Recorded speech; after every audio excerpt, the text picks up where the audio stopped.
Boa tarde.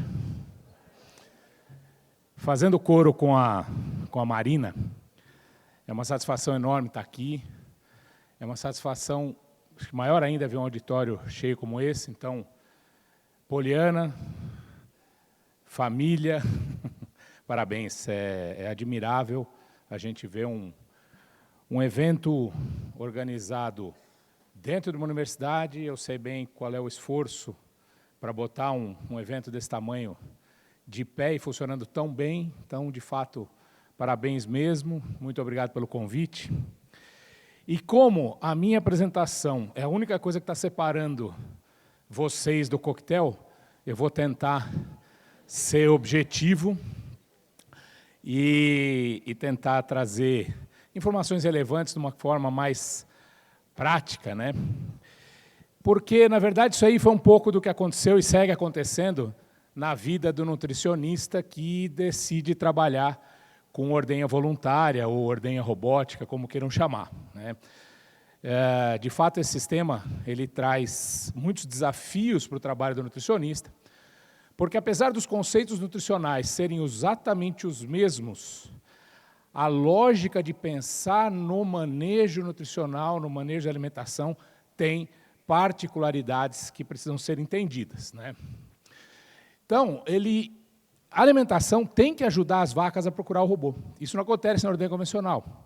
Ninguém se preocupa com isso. Agora, nesse caso, como se trabalha com a nutrição, tem que ajudar as vacas a irem para o robô. E tem que se adotar estratégias diferentes para aquilo que a gente chama de sistema de fluxo. Eu vou falar um pouquinho sobre isso, né?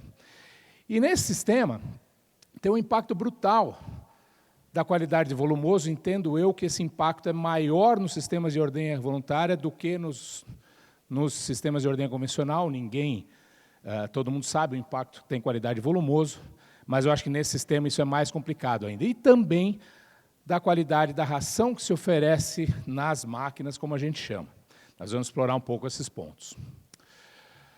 A gente tem que pensar, pessoal, o que estimula a vaca para ir ao robô. Como o nome do sistema diz, é ordenha voluntária, ou seja, a vaca vai para a ordenha sozinha, vai a hora que ela quer, não tem ninguém, em tese, né, não tem ninguém lá para ficar empurrando a vaca, não tem horário definido por ordenha. Então tem que pensar o que estimula essa vaca. É a necessidade de ser ordenhada, né, e já entendemos que não. Né, a gente vê comumente nas fazendas, vacas deitadas lá esguichando leite, e isso não é o motivador, né? É a fome, a necessidade de ganhar um presente, né? Ganhar um presente que a gente chama, é uma brincadeira que a gente faz com a ração que ela vai ganhar lá nas máquinas. E, de fato, o que a ciência mostra, o que a experiência também comprova, é que, de fato, é a necessidade de comer, que move a vaca a se movimentar no sistema e aí procurar o robô.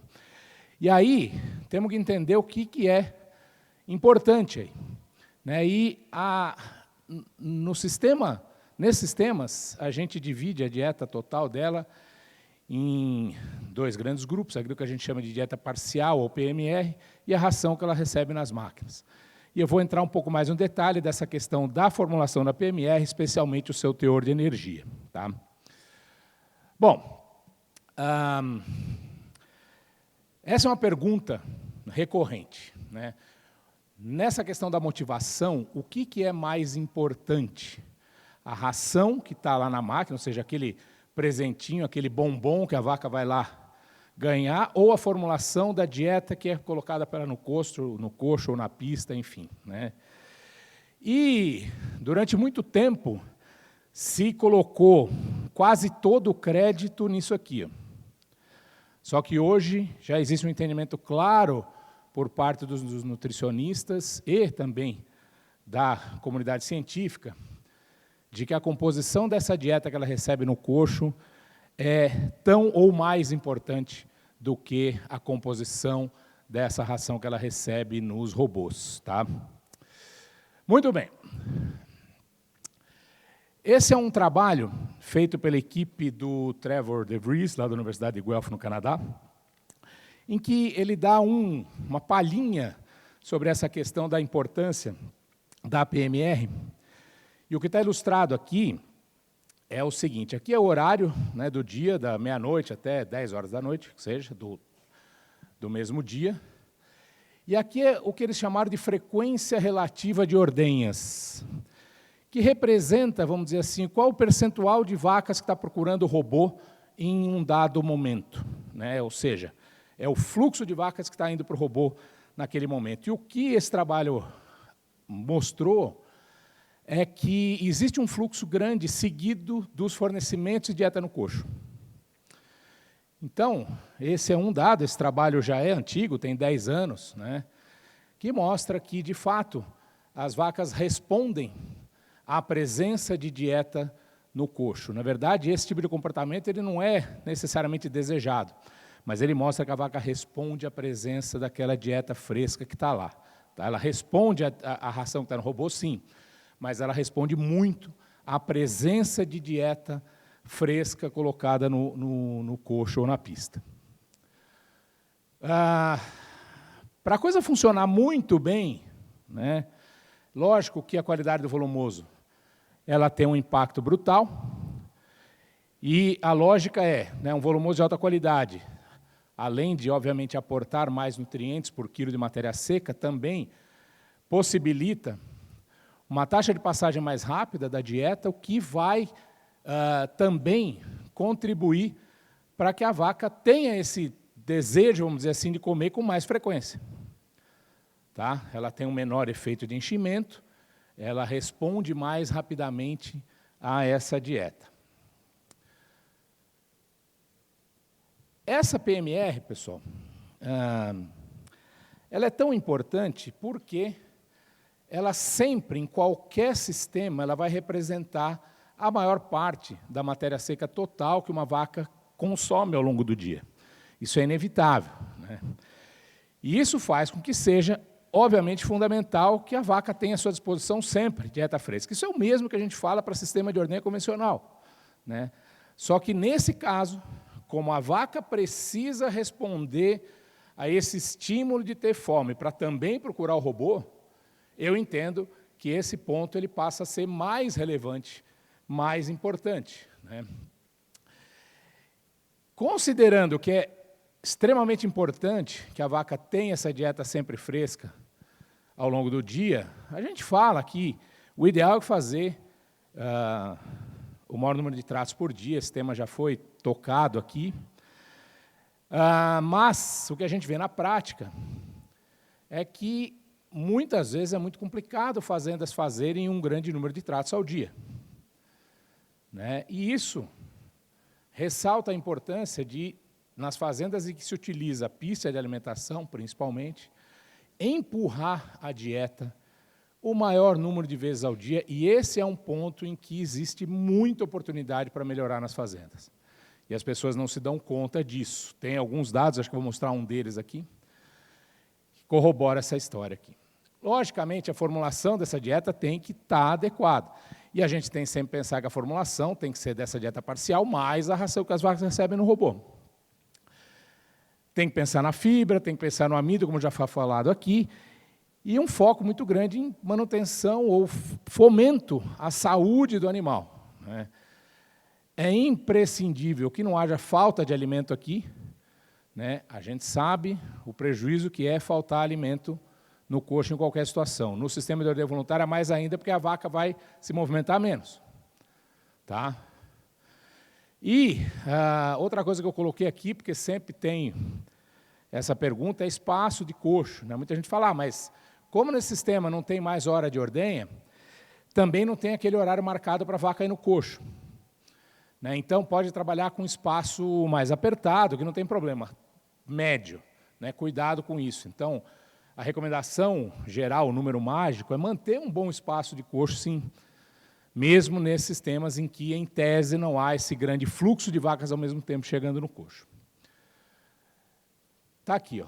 Esse é um trabalho da equipe também do Trevor DeVries, né, que comparou, e é um trabalho, eu gosto desse dado porque ele é extremamente robusto, eles fazem muito trabalho em fazenda lá, e esse foi um levantamento de dados feito em quase 200 fazendas que trabalham com o sistema de ordenha voluntária no Canadá. Muitas dessas fazendas usam os robôs que fazem esse trabalho automaticamente, de forma que a média, né, de push-ups ou de empurradas é de quase 13 por dia. Só que com um desvio padrão bem alto, ou seja, de 4 a 20. Tá? E o que esse trabalho mostrou é que para cada 5 empurradas a mais, se observava um aumento de 350 ml de leite, independente da formulação da dieta. E as fazendas, aí não me lembro se eram as 10% ou 15% das fazendas que faziam mais empurradas, empurravam mais vezes, na média produzindo 1,5 kg a 2 litros de leite a mais do que as outras fazendas que empurravam a comida menos vezes. Então, isso é extremamente relevante, importante, não só pela questão óbvia, que todo mundo sabe, mas por essa relação do estímulo da vaca aí ao robô. Bom, a gente tem 2 sistemas de fluxo básicos, o que a gente chama de fluxo livre, que é o seguinte: imaginem isso aqui, o desenho de um barracão. É um exemplo, tá, pessoal? Um freestall com 2 robôs aqui, e vejam que não existe nenhum impedimento, nenhum direcionamento para as vacas saírem de qualquer parte do barracão e ir para as pistas de alimentação ou para o robô. Isso é o que se chama de fluxo livre. Tá? Esse sistema, eu entendo, que é o mais desafiador para aquilo que a gente chama de encaixar a nutrição. Em grande parte, justamente porque a movimentação da vaca é 100% livre, ela pode sair da cama e ir no coxo quantas vezes ela quiser, sem ir no robô. Então, tem que ter mesmo um estímulo firme e forte para que ela procure o robô. E, de novo, não é necessidade dela ser ordenhada. Aqui, nesse sistema, de fato, a estratégia nutricional tem um papel extremamente crítico. Eu sempre gosto desse termo da arquitetura das dietas, né? Ela tem que levar em conta, em primeiro lugar, essa questão do estímulo. E, nesse caso, do fluxo livre, especialmente, se as vacas tiverem muita energia disponível na pista ou no coxo, elas podem se saciar facilmente. E isso vai fazer com que elas procurem menos o robô. Então, essa dieta que elas recebem, essa dieta parcial, não pode promover uma saciedade plena, especialmente com relação à energia. Tá? As vacas têm que sentir muita vontade de ir no robô. Né? Isso depende da movimentação e também daquele brindezinho que ela vai ganhar lá, que tem que ser uma ração de alta palatabilidade, ser atrativa, permitir boa velocidade de ingestão e tudo mais. Né? Isso faz com que, nos sistemas de fluxo livre, acabe-se trabalhando com maior volume de ração, maior quantidade de ração oferecida nas máquinas, justamente porque a energia que se trabalha na pista tem que ser um pouco mais baixa. Tá? Aí também sempre uma pergunta: como é que tem que ser essa ração? Né? E aí eu vou dar a minha opinião, porque tem muita discussão sobre isso, né, e muita variação. Eu entendo que essa ração deve ser peletizada. Os resultados que a gente observa são melhores em ração peletizada em relação à ração farelada, desculpe. Ela tem que ser muito atrativa, então isso torna o uso de aroma palatabilizante praticamente uma obrigação, tá? Mandatório. Outro ponto é que esse pellet ele precisa ser de alta dureza, para que ele não quebre facilmente, para que ele não gere pó, para que não gere finos, principalmente pensando na velocidade de ingestão e nas perdas. A ração pelletizada ela permite uma velocidade de ingestão maior, né, da ordem aí de 350 a 400 gramas de ração por minuto, bem acima do que uma ração farelada permite. Então, isso é um ponto que, em muitos casos, é muito importante. E outra coisa que também é bastante relevante é evitar possíveis ingredientes ou ingredientes que possam, de alguma forma, comprometer a palatabilidade. Tá? E isso, estamos falando principalmente de minerais, de fontes de gordura, o Jonas fica bravo, mas é a vida, né? Gordura, em algumas situações, em ração, pode comprometer consumo. Então, não estou falando para não usar gordura, estou falando para cuidado com a gordura que se coloca na ração que vai nos robôs. Tá? Gente, Eu quase não vim para cá também, porque eu quebrei um dedinho do pé no final de semana, então eu vou me apoiar um pouco aqui, que está doendo bem aqui. Vou falar... Não, aqui está tranquilo. Apoiando um pouquinho já ajuda. Então, em função disso, eu defendo bastante o uso da ração peletizada. Tá? O fluxo guiado, tá, ele tem 2 modelos, o que a gente chama de feed first ou de milk first.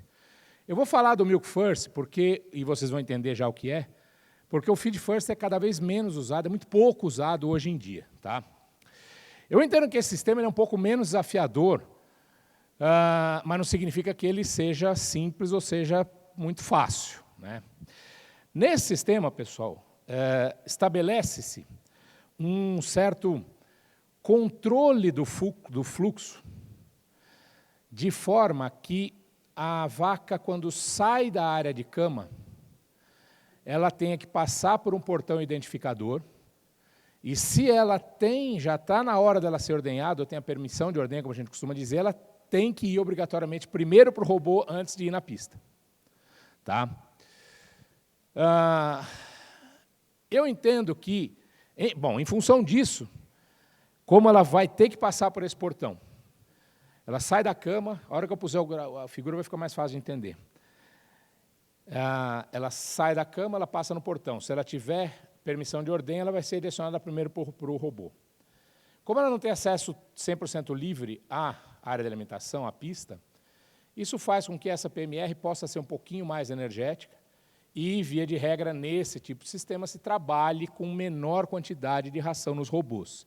E isso abre as portas para ter um pouco mais de chance de sucesso no uso de ração farelada, porque as quantidades vão ser menores. Tá? Mas, pessoalmente, isso é opinião 100% baseada na minha vivência. Eu não recomendo. Tá? Especialmente aqui no nosso país, onde a gente, em muitas regiões, qualidade volumosa é um problema sério. Então, está aqui, ó. Imagina o mesmo freestall, está aqui as áreas de cama, né? E a vaca não consegue passar direto para a pista de alimentação, porque aqui tem o que se chama de portões de via única, ou seja, ele só abre daqui para cá. Então, as vacas que estão deitadas nas camas, se elas quiserem comer ou ir para o robô, elas vão ter que passar nesse portão de seleção. Se ela tiver permissão de ordenha, ela é direcionada para a área do robô, se ela não tiver, ela vai para a pista. E isso é o que a gente chama de fluxo guiado ou fluxo direcionado, como queira dizer. Hoje já está se falando mais em fluxo inteligente, vamos dizer assim. Bom,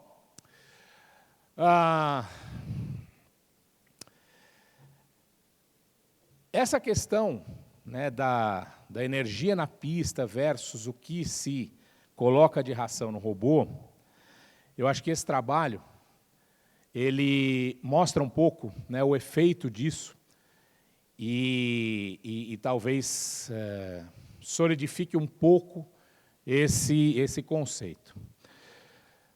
Foi um trabalho feito num sistema de freestall com fluxo livre. Fizeram 2 grupos de vacas, né, cuja dieta total era isocalórica, só que com 2 estratégias diferentes. Uma com mais ou menos ração nos robôs e uma PMR mais energética ou menos energética. Com a PMR menos energética, mais ração no robô, com a PMR mais energética, menos ração no robô. Tá? De novo, fluxo livre. Aqui, pessoal, é a composição das dietas com os parâmetros básicos. Tá? E o que vocês podem ver é que o nível de energia da dieta total, desculpe, tá? Aqui é PMR mais os 3 ou 6 quilos de ração, para atender a média de produção do lote de vacas. Exatamente a mesma energia. Tá? Esse grupo 1 era PMR de baixa energia mais os 6 quilos de ração, grupo 2 é PMR de alta energia mais 3 quilos de ração. Aqui, a composição das dietas parciais. Tá?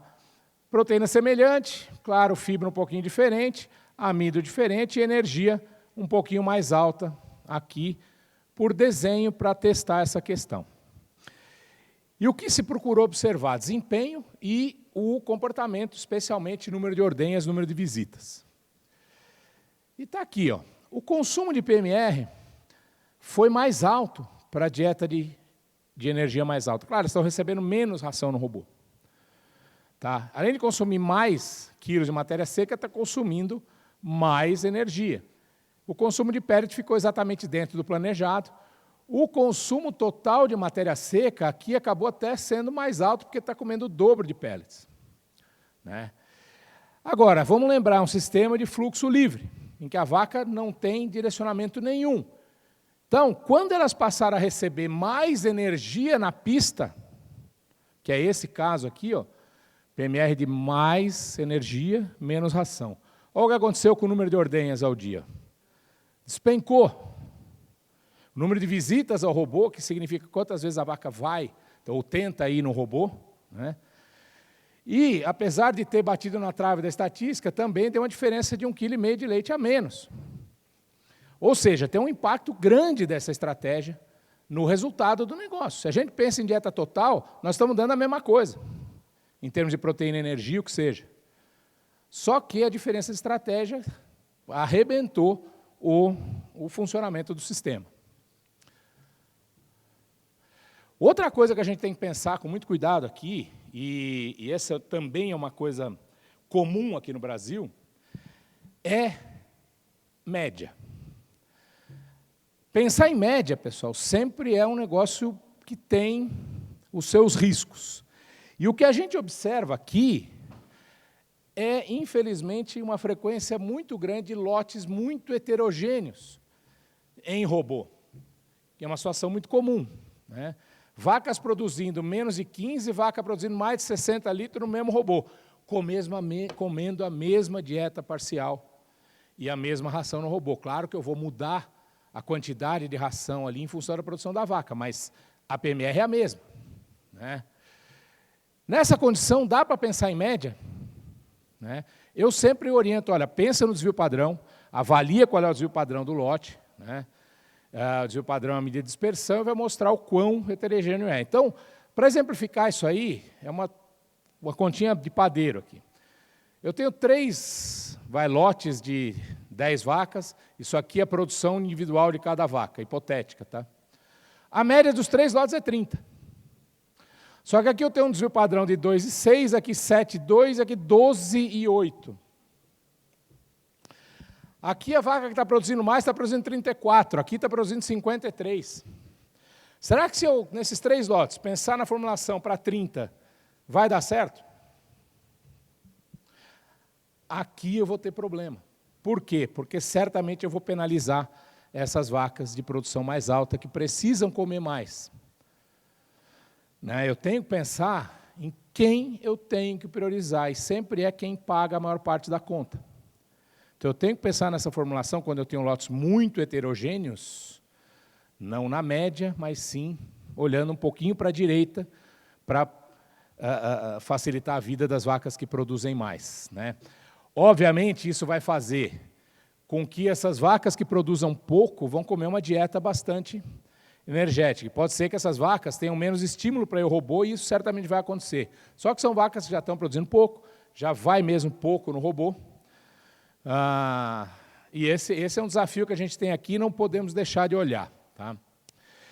Então, quando a gente pensa em alguns pontos importantes, né? Qualidade volumoso tem impacto profundo na estratégia, volumoso de qualidade inferior vai demandar maior quantidade de concentrado, na verdade, tanto na PMR quanto nas máquinas.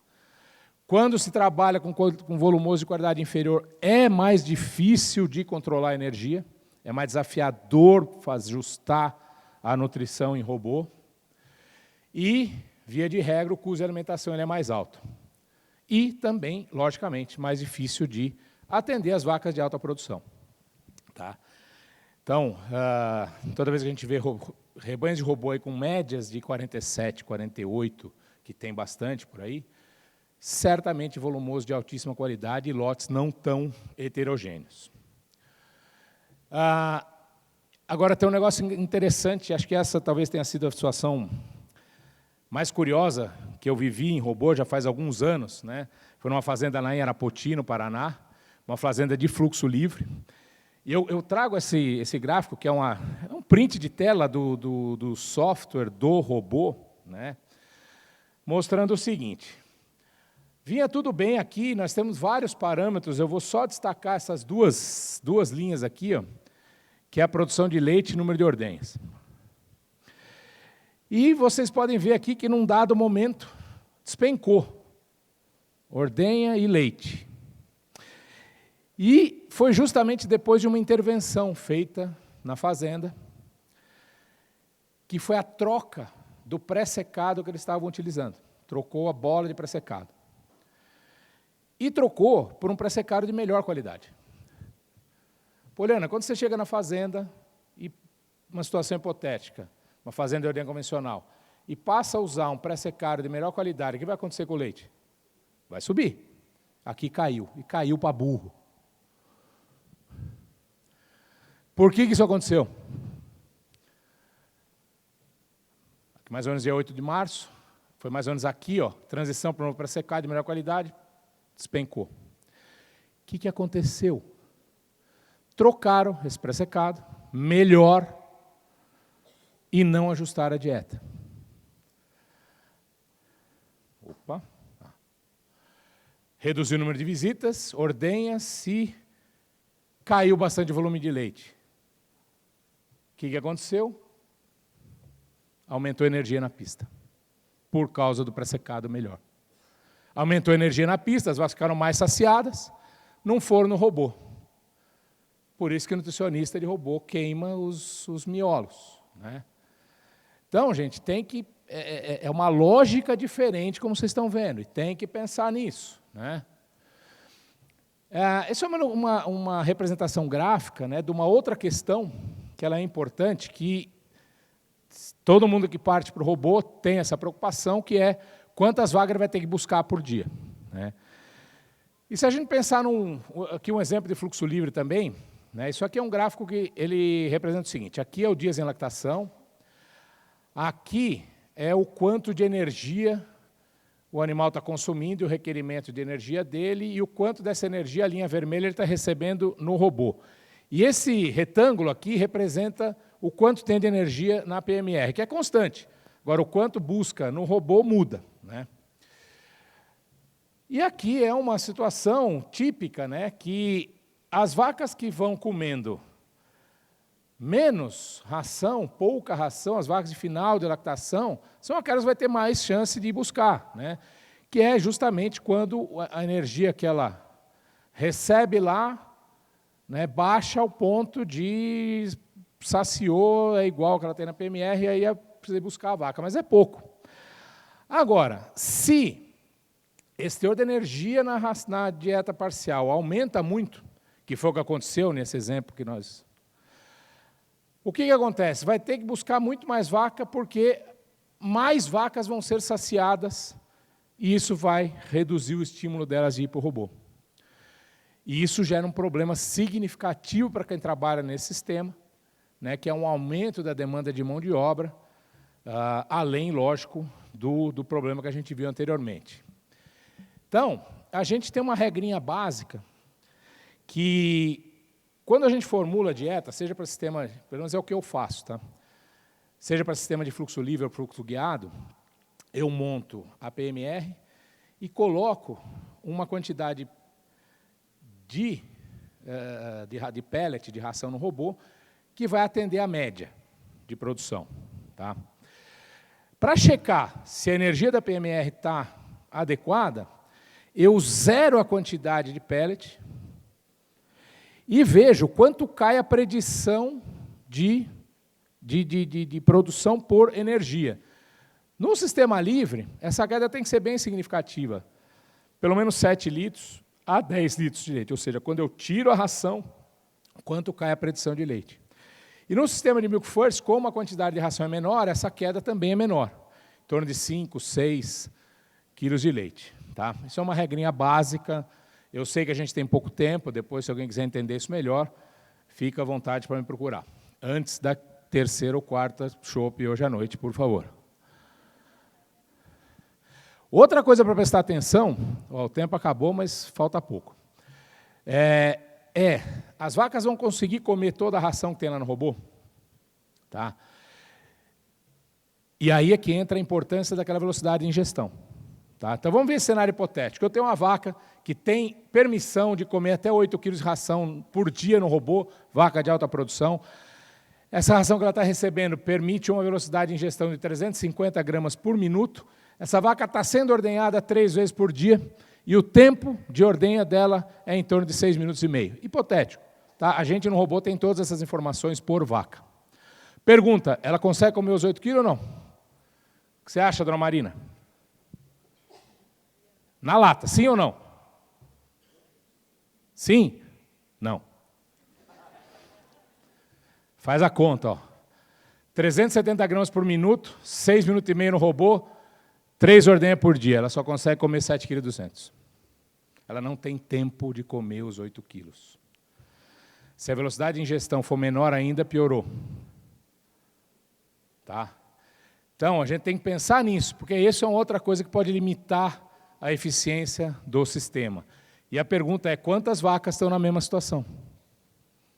Tá? Isso é um benchmarking canadense, que a gente não tem dados tão bons aqui. Agora, é um benchmark robusto, porque cada pontinho desse que está vindo na nuvem é uma dieta. Qual é o ponto aqui?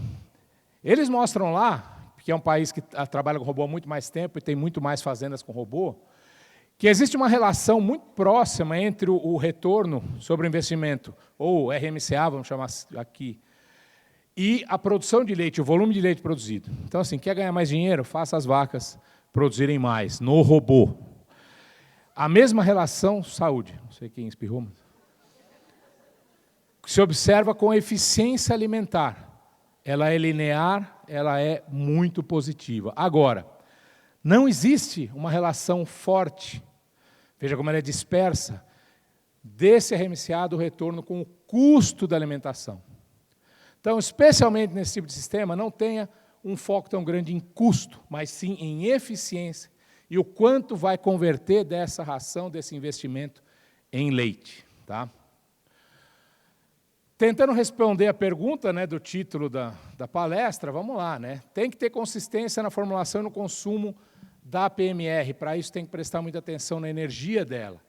Trabalhar com forragens de alta qualidade é chave, aquela disponibilidade, a vaca tem que, a hora que ela levantar, ela tem que ter comida no coxo. Se ela for no sistema de fluxo guiado, ela pode ser que seja direcionada para o robô primeiro, mas isso vale da mesma forma. Né? Manejo de coxo para que tenha sempre comida disponível. Né? E aquela questão do fluxo guiado, normalmente se usa menos ração, maior consumo de PMR, então isso aqui é mais importante ainda. Né? E a ração nas máquinas tem que ser de alta palatabilidade. Pelletizada ou farelada? Pensa no custo-benefício, né? Mas eu sou do time pelletizada. Tá?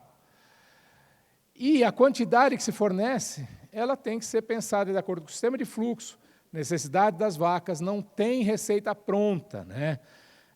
Tabelas de alocação, não existe receita pronta de ração no robô. Varia em função do sistema, do sistema da fazenda, do rebanho, do sistema de fluxo, uma série de coisas que tem que ser pensada junto com o nutricionista. Pessoal, esqueci de falar do QR Code. Esse QR Code, pessoal, quem quiser mirar nele, ele já dá acesso para o PDF da apresentação. Então, quem quiser, fica à vontade. Vou deixar ele um pouquinho aí. Poliana, obrigado pelo convite. Eu sei que é pouco tempo, quer dizer, daria para a gente falar disso o dia inteiro. Né? Qualquer um dos temas que foi abordado aqui, daria para falar o dia inteiro. Mas a gente tem que ser objetivo. Então, obrigado pela oportunidade. Seguimos com as perguntas e à noite também, por favor, antes do terceiro chopp, a gente pode conversar. Depois, não garanto nada. Obrigado.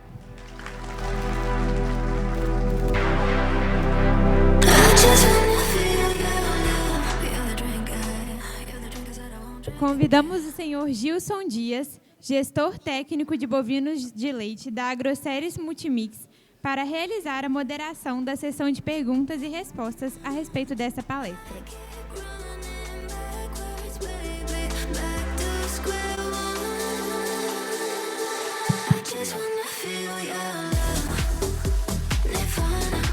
Bom, primeiramente, parabéns, professor,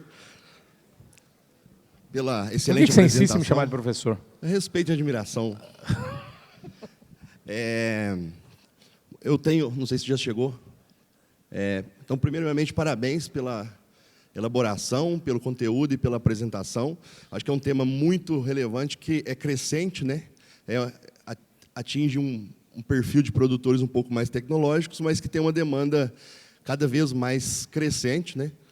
A gente vê no Rio Grande do Sul, por exemplo, perto de Bento Gonçalves, você anda num raio de 80 quilômetros, tem 50 robôs.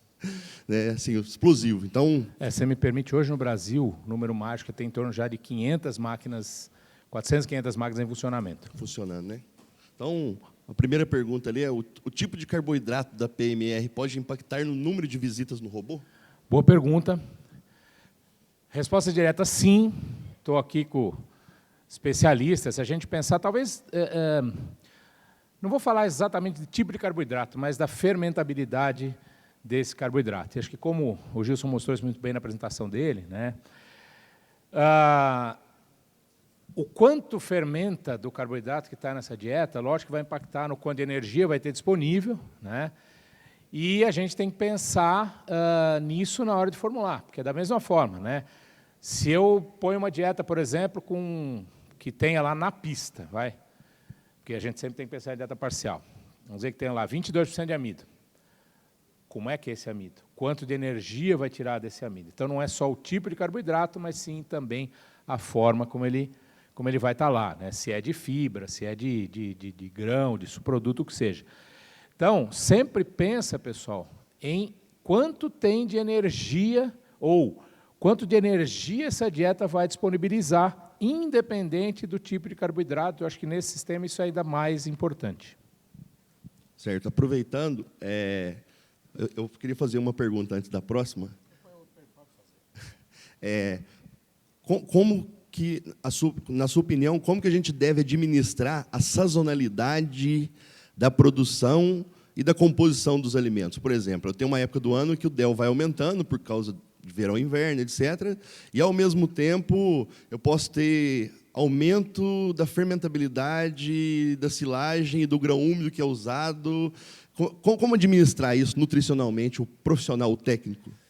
Então, Gilson, outra boa pergunta. E, assim, conceitualmente, da mesma forma que a gente faz ou deveria fazer numa fazenda de ordenha convencional. Agora, eu acho que aqui, como você tem ou pode ter respostas mais contundentes, porque pode afetar esse número de visitas, eu acho que essa checagem, vamos chamar assim, ela tem que ser muito mais frequente e estar mais atento para essas alterações. Vou voltar naquele exemplo que eu mostrei da fazenda lá do Paraná, né? Cara, em 3, 4 dias despencou o número de visitas, né? E isso com uma dieta que, em tese, estava melhor, né? Isso arrebentou a eficiência do sistema. Então, toda vez que a gente tem essas alterações, né, sei lá, seja por sazonalidade, como você falou, troca de silo, mudança de ingrediente, né, sei lá, acabou o grão reidratado, o grão úmido, e vai ter que passar para o grão seco, por exemplo. Tem que estar muito atento para quanto vai ter de energia disponível naquela PMR, porque seja para mais, seja para menos. Porque isso vai ter um impacto muito mais contundente do que no sistema de ordenha convencional, por conta da história da visita. Tá? Então, a checagem, pessoal, tem que ser constante. Lógico, ninguém vai ficar mudando dieta todo dia ou toda semana, mas toda vez que tem alguma mudança mais significativa em ingrediente, seja no tempo, seja, tem que olhar bem para dentro da formulação e ver como é que está a energia lá. Subiu, desceu, preciso ficar atento, porque isso muda muito rápido nesse sistema. Certo. E, assim, é importante porque isso acho que impacta até nas decisões de planejamento forrageiro, estratégicos. Por exemplo, eu posso ter a opção de abrir um silo a cada 2 meses, ou fazer uma estratégia que eu diminua a quantidade para aquele silo durar mais, né, e etc. Né? A próxima pergunta aqui é: em quais situações a adoção de robôs se torna interessante para a pecuária leiteira? E qual situação, acho que eu entendi no sentido de perfil, né? Rapaz, alguém tem bola de cristal aí? Não, eu acho assim, olha, eu tenho tido a oportunidade de andar em muitas fazendas de robô aqui no exterior, e eu vejo o seguinte: a situação óbvia são fazendas menores, que têm, basicamente, mão de obra mais familiar, enfim. Porque o que a gente tem que pensar é que o robô, pessoal, ele foi criado lá na Europa 30, 35 anos atrás, e o grande driver para o desenvolvimento dessa tecnologia foi a escassez de mão de obra. O produtor estava desistindo de produzir leite lá na Europa porque não aguentava trabalhar 24 horas por dia. Se não tivesse uma solução para ele poder trabalhar menos, ia ter um colapso na produção leiteira na Europa naquela época. E aí surgiu o robô como essa alternativa para os caras poderem trabalhar menos e respirar um pouco, né? Então, tendo isso como pano de fundo, quer dizer, o robô surgiu para isso. Então, tem uma questão óbvia, que é colocar o robô, e tem a melhoria da qualidade de vida. Então, eu vejo duas situações bem diferentes nas fazendas por aí, né? O cara que está satisfeito com o robô porque ele está trabalhando menos, porque melhorou a qualidade de vida dele, não necessariamente ele está ganhando mais dinheiro. Conheci alguns recentemente que falaram assim: olha, eu até estou ganhando um pouco menos, mas eu estou trabalhando muito menos, que a minha vida melhorou demais e o cara está feliz. E um outro grupo de gente que pegou a tecnologia porque ela é fantástica, e aí não estou falando de marca de robô, tá? Eu acho que todos os equipamentos que tem no mercado, eles oferecem praticamente as mesmas oportunidades, pegou essa tecnologia e falou: eu vou fazer essa tecnologia trabalhar a meu favor e vou ganhar dinheiro com ela. Esse cara está trabalhando mais. Só que está trabalhando diferente, muito menos no operacional e mais no estratégico, trabalhando com a cabeça, olhando para os dados, vendo o que ele consegue extrair, buscando produzir melhor o volumoso, melhorar a reprodução. E esses são os caras que estão produzindo aí 46, 47 litros de leite. Falando em interessante ou viabilidade, né, o que eu tenho visto. Essa turma que está satisfeita porque melhorou a qualidade de vida e não necessariamente está ganhando mais dinheiro, o que eu vou falar é relato de produtor, tá? Paybacks do investimento em torno de 7 a 9 anos, aí alguns até 10 anos, dependendo do que ele tem. Mas ele está tranquilo com isso, porque o objetivo dele é melhorar de vida. A turma que pegou a tecnologia e falou: eu vou abraçar essa causa, vou ganhar dinheiro com isso, tem relatado tempos de payback de 5 anos. Tá? Essa é a diferença. O que, para mim, ainda é uma incógnita, e a gente está vendo alguns exemplos começarem no Brasil, são sistemas maiores, né?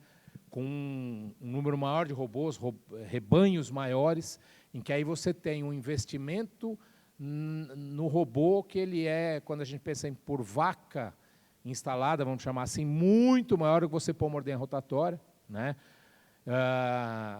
Mas eu tive recentemente a oportunidade de passar uma semana lá no sul do Brasil com o gerente da maior fazenda de robô do mundo, uma fazenda no Chile, que está ordenhando em robô hoje 5.500 vacas, 90 robôs. E esses caras estão satisfeitíssimos, estão ganhando dinheiro para burro. Sim, média, alta, tal. Então, assim, acho que viabiliza num sistema grande também, desde que, aí sim, nesse sistema tem que ganhar dinheiro, tem que fazer a tecnologia trabalhar. Então, assim, tentando responder, eu falei demais aqui, mas eu acho que é interessante, ou pode ser interessante, em qualquer situação. Depende do objetivo, né, e qual é a expectativa, porque esse ganho da qualidade de vida ele é um pouco intangível, não dá para traduzir isso em dinheiro, né? Então, eu acho que é uma tecnologia que veio para ficar. E o ritmo de adoção de robô no Brasil é impressionante. Show de bola. Só um comentário também, que adicionalmente à sua resposta, que eu vejo muita venda de sonho às vezes. Então, assim, acho que tem que ser muito pé no chão. Tem lugar que não tem internet, não tem energia elétrica e a operação não é viável de chegar, situações como matéria-prima muito longe para chegar, às vezes uma ração peletizada demora, ou seja, logística e preço fica muito caro, né? E um outro fator também que é uma opinião é com relação à forragem. Eu vejo fazendas que às vezes não tem forragem, ela pensa no sistema, não, eu compro do vizinho, eu vou produzir em outra área, eu vou comprar a silagem, eu tenho um contrato com fazendas para comprar, ou seja, nós estamos falando que a vaca quer rotina, constância de alimentos, e eu nem sei qual que é a possibilidade de como é que vai ser a minha comida para essa vaca. Então, isso, na hora de definição do sistema, às vezes uma análise de viabilidade da forragem às vezes já limita aquela operação, né? Não, perfeito, concordo 100%. Eu acho que, como toda tecnologia, né, Justo? Toda nova tecnologia, essa é uma tecnologia de custo elevado, tem que pensar muito bem antes de abraçar essa causa. E, infelizmente, aqui no Brasil, a gente tem alguns exemplos de insucesso. Né? O que eu falo para todo mundo que me pergunta é que esses exemplos de insucesso, eles não são porque a tecnologia é ruim, porque o equipamento não funciona. É porque, muito possivelmente, não houve o que eu costumo chamar de alinhamento de expectativa antes da adoção do negócio, porque é muito diferente trabalhar com esse sistema. Né? E é um investimento alto, o produtor tem que estar muito seguro daquilo que ele quer. E, infelizmente, esse tipo de coisa que relatou acontece mesmo. Né? Uma falta de planejamento, falta de pensar, eu tenho condições de ir para isso mesmo ou não, mas, né, é um fato.